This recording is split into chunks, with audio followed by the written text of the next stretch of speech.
Welcome everybody to Ask a CEO. I'm Greg Demetrio, the host for today. And today we're going to be interviewing Nicolas Vandenberghe.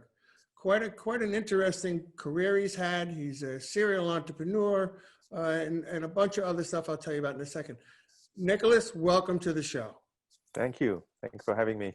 Oh, it's a pleasure. I've been trying to do a little research on you, and I get more and more engrossed in your journey. So Nicolas has a really deep business background. He started selling newspapers on the streets of Paris. He attended the very elite École Polytechnique just outside of Paris, and then later went on to Stanford School of Graduate Business. He's run billion-dollar sales teams selling to giants like Google.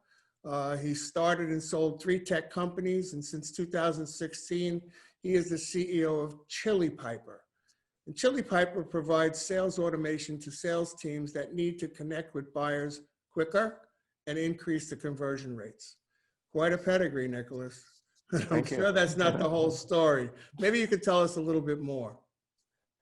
Yeah, so as you can tell, I'm a serial entrepreneur. That I wasn't born that way. I discovered that call when I went to Stanford, as you correctly mentioned. So I grew up in the south of France. Tech entrepreneurship was not top of the list around me. But I had this vision that we would travel around the world. That's what I had as a plan for my life, to just go to different places. And I applied to Stanford because it was in California as a nice stepping stone to go to Asia. And when I landed at Stanford, a couple of weeks into it, Steve Jobson, who was in my class, invited Steve Jobs. And Steve Jobs at the time was running a company called Next, and the joke was that it was next to nowhere. So it was very humble. He sat on the floor and he explained how he had changed the world with Apple and he was going to change the world with Next. And I looked at him and I thought, this is amazing. That's what I want to do when I grow up. You know, I want to be a tech entrepreneur where you come up with ideas and you change the world. So that's when you caught the bug. That's exactly right. I didn't even think it was possible, but you know, and I heard it from the top player in the world. So I dropped all my plans to go to Asia and I started a company. And ironically, my first company was in partnership with John Scully, the very person who had fired Steve Jobs, and actually told me all the stories with Steve Jobs afterwards. So it's been a very interesting start. I was in San Francisco at the time, before there was any tech in San Francisco. And from there, it's been my passion. I love both coming up with new products and building companies. So the idea that you bring smart people around a project and you motivate them to bring something to customers. So that's the essence of Nicolas. You're an innovator. You're a thought builder. You're a thought leader, actually, and you've founded and sold several companies in the past. Is that the kind of business model that runs through your head when you come up with these ideas, buy, build, and sell? No. It's a bit different now. When I started, so you got to imagine, and I'm sure your audience feels the same way. When you've never done it, it's a bit daunting, right? So I'm going to start a company. You don't even know how to do that. So my first 2 companies were what I would call an idea company, where I had an idea. My first idea was about doing Photoshop for consumers. So at the time, it was 1995. Photoshop sold for, I think it was $900. And I thought, you know, consumers are going to want to Photoshop. It's too complicated, too expensive. So I did a product for $49 where you can do essentially the same thing, but much simpler. So that was just an idea, right? I didn't have a grand vision of what companies that would be created. I just thought this product was needed and I should do it. Similarly, my second company was also an idea company. Now, Chili Piper is what I call a thesis company. So it's a very different approach. I didn't start come with an idea like this Photoshop for consumers or something. I thought of a trend and a problem. I thought the way it came to me is that I was running a sales team for a friend of mine. You mentioned running a sales team selling billion-dollar deals. It was a telecom company. And when I tried to get the reps on Salesforce, which was for me the first step in building the organization, I was very surprised to get a lot of reluctance to use Salesforce. And, you know, I heard a lot of people say, I won't pay you if you don't put your deals in Salesforce. And I was thinking, you know, my daughters, I don't have to pay them to use their iPhone. You know, I probably have to pay them to stop using their iPhone, right? Yeah. So that was that disconnect. I'm thinking, okay, there's this new world of technology that people love, this old world of technology that's perceived as a constraint.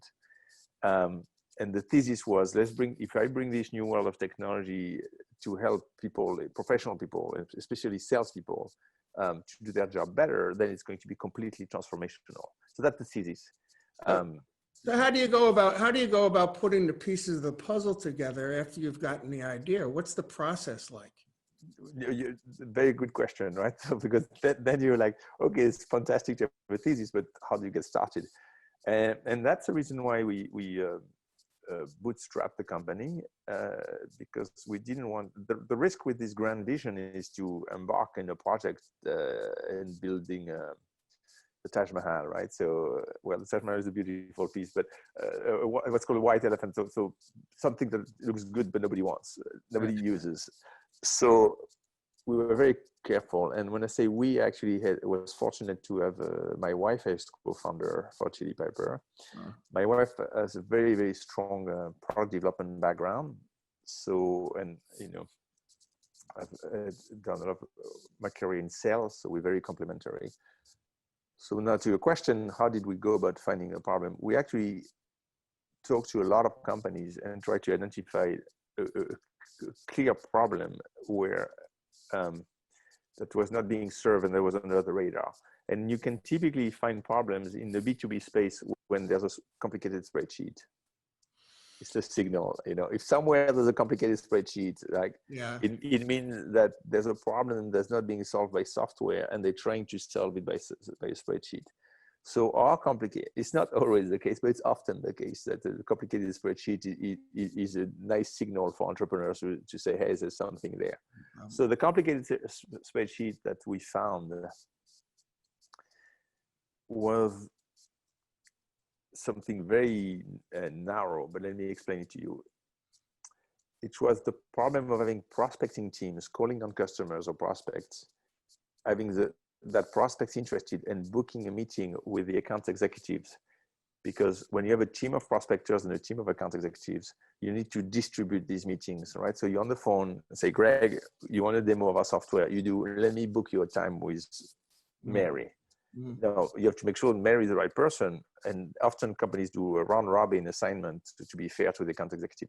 So that was the spreadsheet we were trying to deal with. And every prospecting team we found was spending typically 7 minutes for this assignment. It's just about booking a meeting. It should take just a few seconds, but it takes 7 minutes. And so one particular company said, you know, it's such a big problem for me. I'll pay you up front. I'll pay you $20,000 to create a software that solves that problem.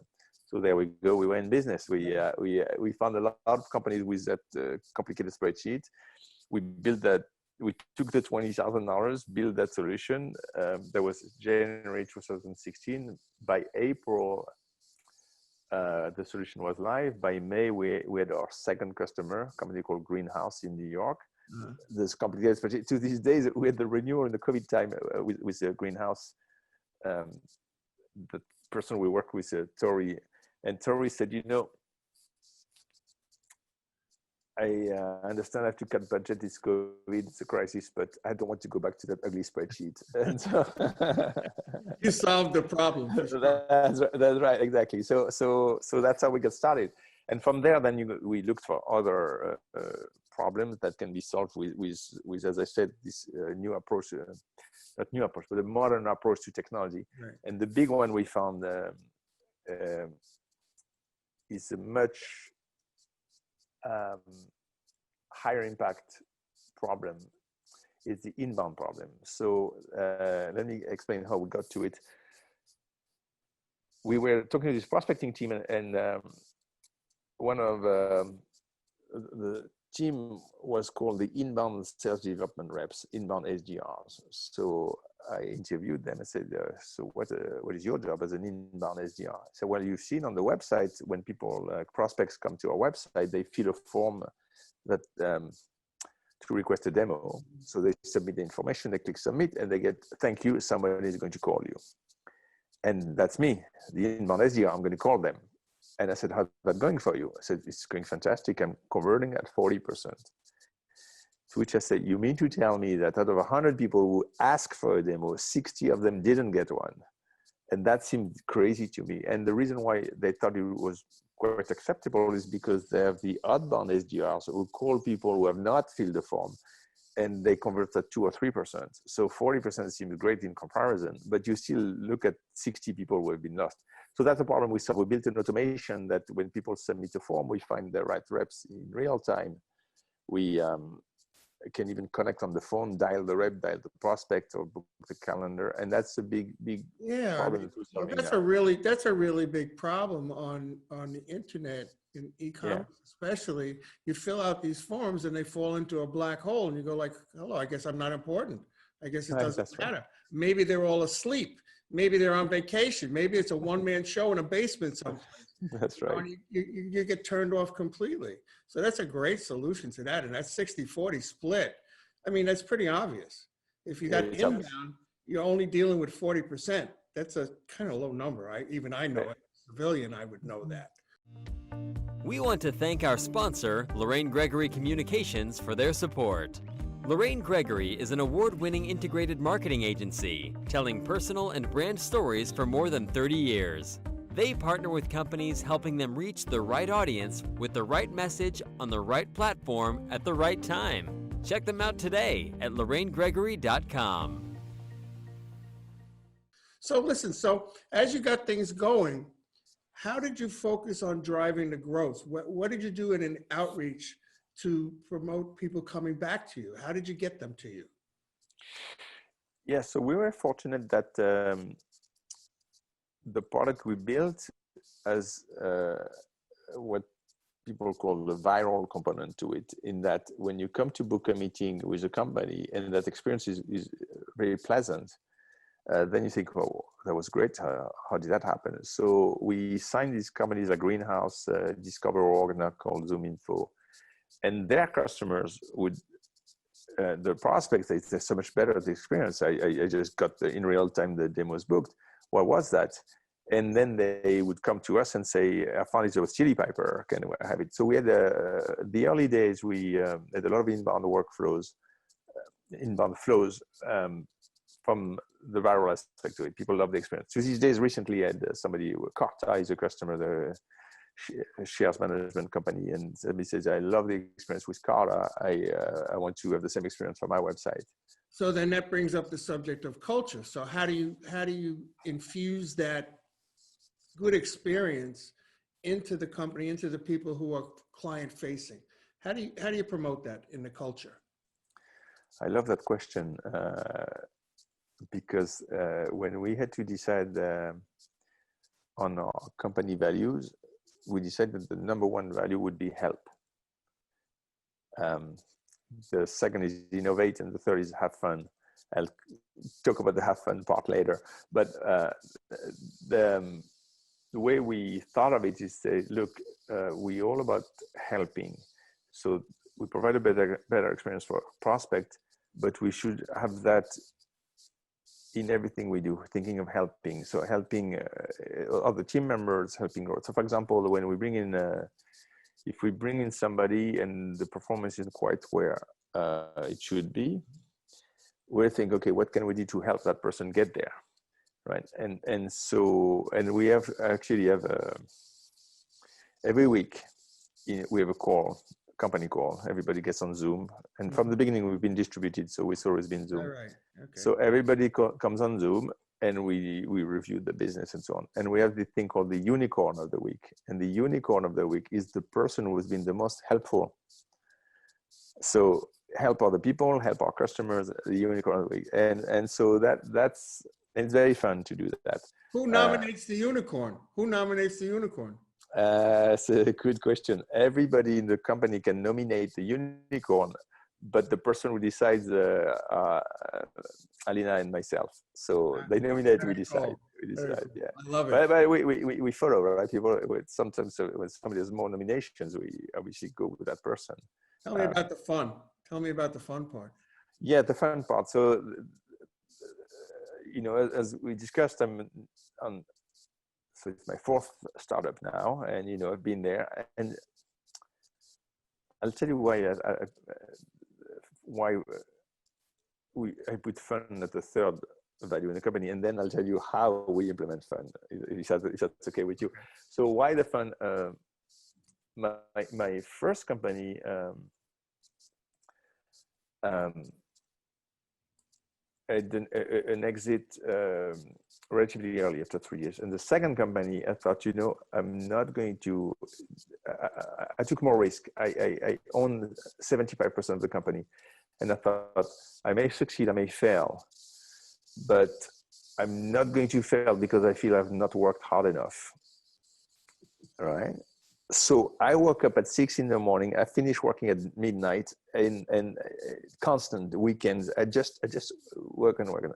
In the end, you see the punchline there, because it was 1990, late 98, and the company grew like to 65 people in 12 months, and then the .bomb happened, right? So the market turned on me, right?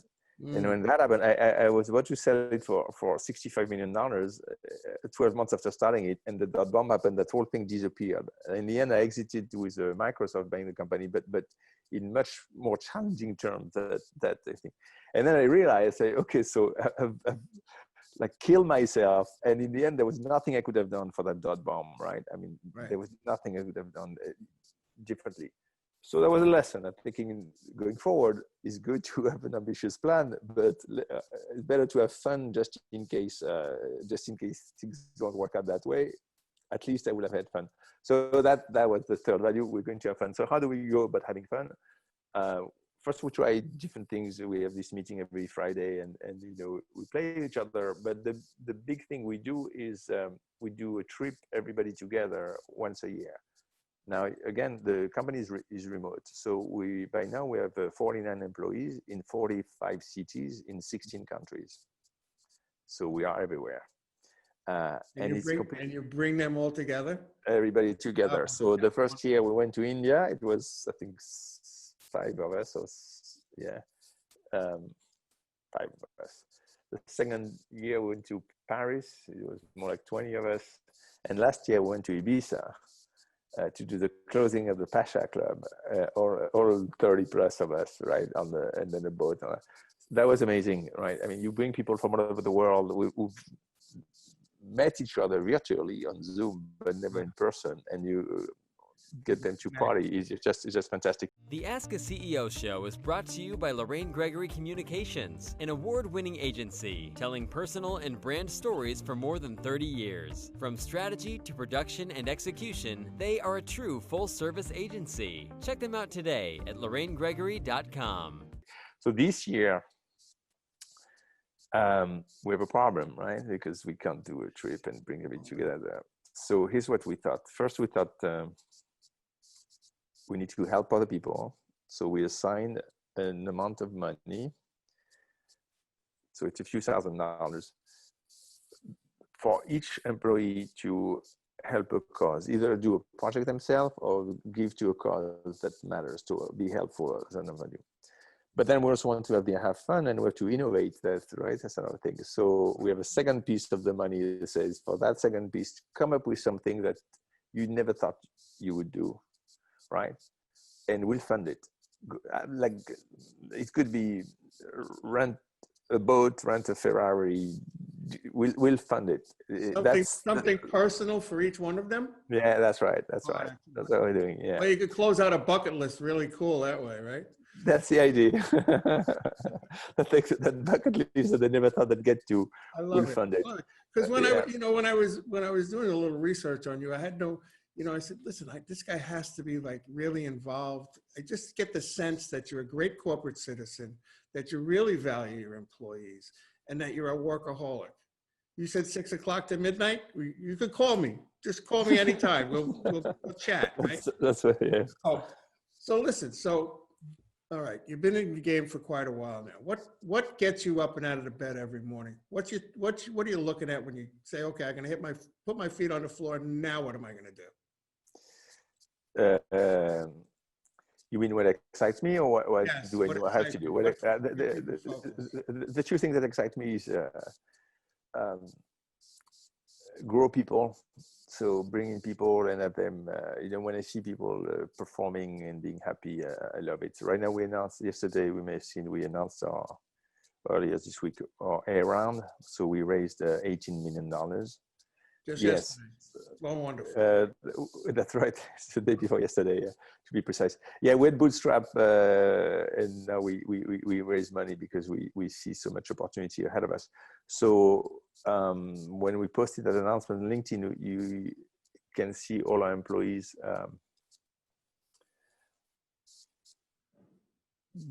expressing their joy, and that's super satisfying for me. So I think if I'm going to go out and help everybody be happy, do a good job, and of course our raison d'être, as you would say, is to satisfy our customers, right? So when we make our customers happy, then everybody's happy. So that's the number one thing. And the other thing that I really enjoy is coming up with new products, new product ideas, and which we solve problems. So get on a call. Yesterday I was on a call with a customer, discussing their product. We innovating around the inbox now. First it's been around calendar, now we're doing inbox email. And talking to what problem they have and imagining how we could do something different to solve that problem. I do that with Alina, and I love it. I think one of the things that gets me going, keeps me in this game, I've been doing it for quite a while now, is the fact that I'm still energized and I still come up with ideas. Sometimes my people tell me, all right, Greg, go back in your office, please. We got enough ideas to handle for one day, right? I know the feeling, yeah. But the brain keeps working and I keep going, all right, well, what about this? What about, and they go like, please, boss, just give us 5 minutes to catch up with you, okay? So I love that part of it. I just see so many opportunities, so many different ways to approach things. How are we gonna market ourselves as a marketing company? So we're out. I mean, I love it when people tell me, Greg, we see you guys everywhere. That must be a challenge for you, right? I always think of that too. It's a bit like us, our sales. We sell salespeople who have to do sales really well. You're a marketing company. You have to do your marketing really well also. Well, we have to follow our own advice. That's and right. When people say, I see you out there all the time, what am I doing? I'm really showing off. If I can do it for me, I can do it for you. So right. We're out there. I have the Ask a CEO show as an offshoot of my real business, which is Lorraine Gregory Communications, right? Right. Why did I create it? Now you're an innovator. You know why I created it, because now I'm talking to CEOs. I don't have to go through all the gatekeepers. I'm talking to you. If I call you up next week and say, Nick, I have this issue. Maybe you could help me out. You're going to pick up the phone, no? Absolutely. There you go. So that's the whole raison d'etre. That's the whole thing, right? So anyhow, so I love what I do. I can tell you love what you do. And I do. It's not, people say, if you find something you love to do, you're never going to work a day in your life. That's very true. I feel that, but there are some days where I feel like it's work, but I'm not going to lie. But most of the times I can go in the middle of my TV studio, which is 3,500 square feet, and just look at this and go like, wow, we really did this. And what a great feeling that is, right? Satisfaction. You showed up every day, you worked as hard as you could, and this is the result. And I mean, I have lots of great people that work with me. So they are probably the biggest focus outside of my ideas, is making sure that they're all happy and they're all performing and we have no drama here at all. We don't allow it. We don't allow it. If this drama comes, we throw it out the door. So yeah. I can tell you like that. And the fact that you bring those people everywhere in the world is just awesome. Awesome. But yeah, even better is you challenging them to go out and help somebody else. That's even better.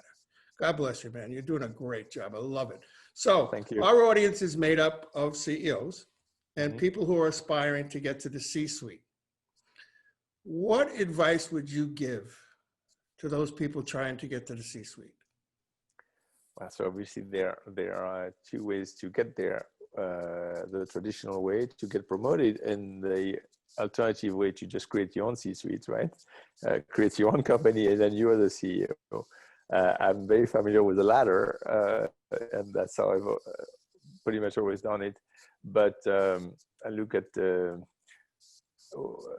so when I met Alina, who was my co-founder, as I mentioned, she was earlier in her career with this strong talent in product, and I helped her climb the ladder in corporate America. So I do have some experience watching how you can grow within a large company. She was a company like Thomson Reuters, but we start with making it to the C-suite by yourself as own CEO. There is this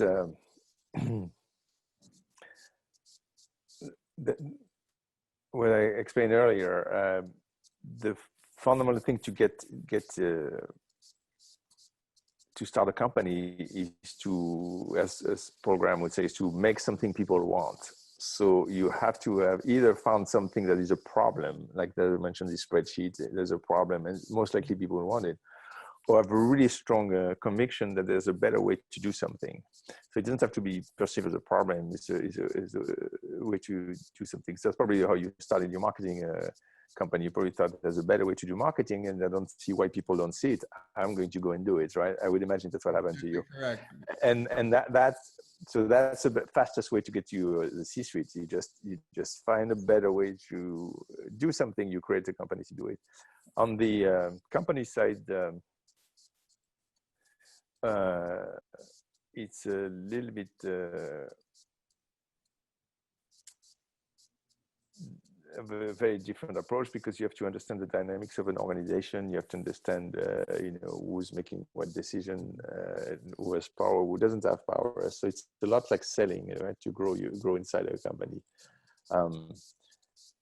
I love enterprise selling. I love understanding who's the influencer, who's the decision maker. And so when I advised Alina, she was climbing the ladder, I said, well, think about it. If that person is not going to help you, that person, you can't even convince her or him. And that's a navigation. So I would think that learning from sales is a great way to progress within an organization. Well, Nicolas, I have to tell you, I really enjoyed our conversation today. Could you tell my audience, how to reach you, and if you want to do a 30-second commercial, feel free. Reach us and commercial, the same thing. Our core product right now at Chili Piper is to have the inbound process. So come to chilipiper.com and book a time with us. We'll be delighted. I have to tell you another thing, Greg. We were talking about when you see a better way to do something, you can't help but doing it. So that happened to me about my time organization. So I was trying to be productive. I looked at this to-do list to help me organize my time, and I just couldn't find what I was looking for. So I created another company. It's called Cosmo Time, to do a special to-do list with special powers that help me organize my time and get things done. So it's live now, just about. So they can also find me there, and it's called Cosmo Time, KOSMO time.com. The to-do list with special powers. So hopefully that will help people be more productive. That's our goal when we created the company. Thank you so much. I really, really appreciate it. I hope you'll come back again another time. I'd love to. Thanks for having me. Thank you, Nicolas. Take care now. Bye. All right, ladies and gentlemen, that wraps it up with Nicolas Vandenberghe. What a great personality to have on the show. Please follow us on Ask a CEO interviews. We're podcast and video. You can find us on YouTube at Greg's Corner Office, or you can find us on your favorite listening app. So thank you all very much. If you enjoyed the show, please share it as far and wide. Thank you, everybody. See you next time.